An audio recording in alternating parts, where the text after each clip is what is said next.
What is going on, beautiful folks? Lee Hammock, your favorite self-aware narcissist, here with another episode of A Narcissist Explains Live. In today's episode, we're going to be talking about why do narcissists seem to always think that you have someone else? Why are they always accusing you of having someone else, of having a side boo or a side person? Why are those slippery, sneaky snake narcissists and toxic people always seem to think that you are, you've moved on? Or joking, they always tell you stuff like, where your boyfriend at? Get your boyfriend to do it. Why don't you call your little girlfriend? That type of stuff right there. Why do they always seem to come up with that type of weird stuff? Why? Why? Why? And Ashley Nicole was here, hops off the rip and says, because they have one. There you go. That's part one right there. That's part of it. You know what I mean? What's going on, Amy? That's part of it. A lot of narcissists accuse you of what they are actually doing. That's what happens right there, y'all. There are a lot of narcissists and toxic people that absolutely will accuse you of having someone else because they have someone else, because they're lying, because they are cheating, because that's what's going on. A lot of narcissistic people tend to project the things that they are doing on other people. The guilty conscience kicks in. Who said that? Jane Locke. Yeah, absolutely. The guilty conscience kicks in, and it's like a bubble that starts off down here. It's like a little bubble that starts off down here, and it just bubbles all the way. It fizzles to the top. Then it just comes out. You must be cheating on me. Where your little girlfriend at? You see what I'm saying? That's what goes on right there. They accuse you of what they are doing. Narcissistic people are master projectors, right? Like serious master projectors. They project with the best of them onto you. That's what happens. And y'all know that's what happens too. They project with the best of them. That's what happens right there. Who said that? May the fourth be with you. Yes, may the fourth be with you. There you go. That's an old Star Wars reference. If y'all don't know, it's May the fourth. May the fourth be with you. There you go. Absolutely.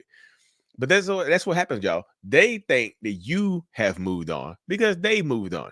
They think you are cheating because they are cheating. They think you are flirting with your coworkers because they are flirting with their coworkers. They think you are getting your cheeks clapped because they're clapping someone else's cheeks. That's the super simplest part of right there, y'all. They are accusing you of what they themselves are already doing. You know, they accuse you of what they are already doing. Who said that right there? Why do they still do it even after you've left them? Because that's literally what I was about to say. This next thing right there. Narcissistic people will accuse, if you leave them, you have to have someone else. You have to. If you break up with me, the only reason that makes sense to me as a diagnosed narcissist is the fact that you have someone else. You have to have someone else. You know, you have to have someone else. Really. That's the main. It can't be anything I've done, right? It can't be anything that I've done. It can't be how I've treated you. It can't be what I've done to you. It can't be what I've said to you. It cannot be everything I put you through. The only reason that makes sense to me is that you have someone else. It's easier to pass the blame onto you right there, y'all. That's the simplest part of it right there. It's so much easier to pass the blame onto you. You must have someone else. You must be cheating them. And that's the crazy thing about it is, y'all. The crazy thing about it is it can be a combination of the two. They could literally be projecting the fact that you're cheating because they're cheating. But even after you leave, they'll still say the same thing. You only reason you left me because you had someone else. Whole time they got someone else. Soon as you leave them, they done moved in with the new boo. They got a baby on the way with the new person. They engaged. They happy. They traveling. They're on a trip with the new person, right? That's what happened right there. Literally right there. Australia in the house. What's going on? Literally, they traveling with the new boo already, but still, like seriously, but still hammering away at you, still accusing you, still trying to beat you down and make you feel guilty because they feel guilty. They done push you into the arms of someone else because they are already in the arms of someone else or have someone else in their arms. It really is. This how it goes right there. What's going on, April? How you doing? It really is the part of the mindset. It's part of the dynamic. It just that's part of it. You have to have someone else. That's the only logical thing that makes sense to me. You know, it really, really does. It's the only logical thing that makes sense to some narcissists because, like, we cannot, narcissistic people, we hate taking accountability for the things that we've done. Accountability brings in the shame, and we hate feeling shame. So, in order to get away from accountability, in order to get away from the shame, it's easier to just blame you and just say, "Hey, look, you must be cheating on me. You must have a new person. You must have a new boo." And then guess what? Guess what crazy thing happens, y'all? When they accuse you of having someone else, they use that as an excuse to treat you a certain type of way. They use that because they accuse you of having someone else. Hey, y'all, sometimes you do, but most times you don't. They accuse you of having someone else, right? And then they use that as an excuse to go out here and cheat. They use that as an excuse to go out here and propagate these terrible, horrible behaviors. They use it as an excuse to be themselves and to treat you a certain type of way. Like, seriously, it's crazy how that works right there. Melanie, what's going on? Yeah, they do. Everything is projected onto you. So that's why I'm just telling you, they will keep doing the same things over and over and over again. And I know, y'all, and listen, yeah, do most of them to believe it? A lot of them don't believe that you have. They don't. They just say it out loud. They don't actually believe it. But there are absolutely some paranoid narcissists, right? There are some paranoid narcissists that absolutely have, that believe you're cheating on them, and some of them will absolutely, like, get it. Some of them will do a lot of that stuff right there. They absolutely do that type of stuff right there. They will keep doing, like, they are super paranoid and they become paranoid of you cheating on them. And they might not be cheating on you. Some of them are just paranoid. They accuse you of cheating on them. They accuse you of having someone else because they are extremely delusional and paranoid. And those people are scary as hell, y'all. Because even if you don't have someone else, they become extremely controlling and they can become extremely dangerous. That's the type of person that doesn't like you to have male coworkers or female coworkers. I don't like you working with all those whores. I don't like you working with all those boys, those men. Do they know you're married? Do they know you got a boyfriend? Do they know you have a girlfriend? Do they know? Do they know? Do they know? I don't like you working there. I think you need another job. I think you need to just quit working. Let me take care of you. Yo, those are super controlling, paranoid people. Absolutely. And those can be the most dangerous ones right there, because if they absolutely convince themselves that you have someone else, they'll try to take your life.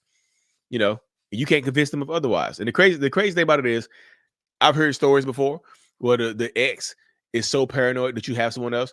They come over there and hold you damn hostage until you admit to having someone else. They'll threaten to hurt you, threaten to harm you. Just admit it. Just admit it. I'll leave you alone. Just admit it. And then you're like, okay, okay, okay.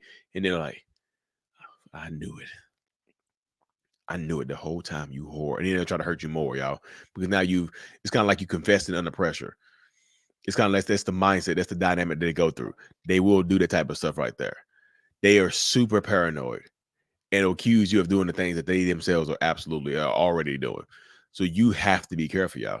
You have to be safe in these situations, especially when you try to leave. If you're trying to leave, you have to have someone else. So they go, oh, you go. Look, narcissistic people, their biggest fear is you moving on and being happy. One of their biggest fears is you moving on and being happy, right? And they lose their damn minds, and they just imagine you being with somebody else, and it drives them crazy. And so they automatically try to accuse you of it, and it drives you crazy. It not drive you crazy. It drives them crazy, and they could drive you crazy too at the same time. So that's what I'm saying. Just be as careful as you possibly can, y'all, because some narcissists will absolutely lose their mind and keep doing this type of stuff to you, and they end up hurting you. There are a lot of dangerous, horrible, narcissistic people out there, and they can end up hurting you, and they can't end up sending you to meet your maker. So you have to be as careful and as safe as you possibly can, because narcissistic people will, like, some of them are dangerous, some of them are scary as hell, and they will send you on up out of here. They absolutely will. So you have to, you have to prepare. If you want to leave them, you have to prepare. Sometimes you got to get restraining orders. But again, at the end of the day, restraining order is just a piece of paper. You still have to take extra steps, change your patterns up, change your schedule up a little bit. Don't leave the house at the same time every day. Don't leave the house at the same time every day. Don't come home at the same time every day. Don't be so predictable. And I know it sounds unfair, but y'all, that's life sometimes. It's unfair as hell. Like I said, but you have to protect yourself because they will take you on up out of here. They'll stalk you. They'll pop up at your house because they know you go. They know you get home at 7 every day. They'll be there at 6:45, waiting on you. So switch up your schedules, get cameras and stuff like that. I'm just telling you, you have to protect yourself, y'all, and don't be afraid to call the police because I know you, of course, use discretion because the police can upset them even more. But literally, protect your peace, protect yourself, y'all. You have to. So I got a few minutes for a couple questions, y'all. Then I had to hop off of here. If you don't know, I have a support group called the Mental Healers. Check out my Mental Healers support group. We're active in there every single day. We have a live Zoom support group meeting tomorrow night, 9 p.m. Eastern Standard Time. It goes about an hour and a half. Everybody gets to talk. Everybody asks their questions and whatever. And people are meeting friends and whatnot. So check out my Zoom support group called the Mental Healers. The link is in the comment section right now. Check it out. Join it up. Like I said, I think I got some group members in here right now. I think Lisa's in my group. She's in here. But yeah, you have to be safe. You have to be careful, y'all. Dude, I just got broken up by him again, and it's only been 2 months. He hates that I interact with people online. Hey, if you got broken up with him again, let this be the last time right here. Let this be the last time. Stop doing it back, y'all. Y'all got to stop doing it back and forth because the back and forth just empowers them to keep doing it. You know, kicked them out for good yesterday. I'm done. Stay safe, Nadine. Stay safe. They stay safe. They think this way because they think everyone else is just as much as a whore they are. Yeah, that happens right there too, y'all. Yeah, but you have to be absolutely be careful. And this is the point I'm trying to convey to y'all that you have to be careful out here. Going back gets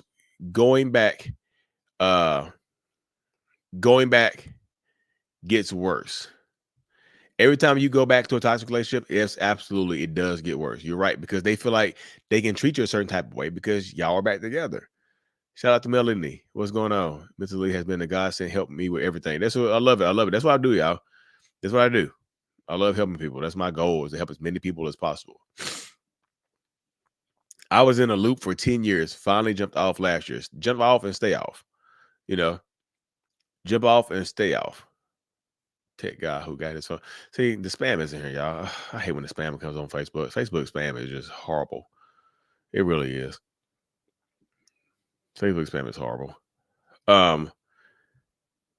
He apologized multiple times for hurting me while pregnant since he's been in jail 7 months.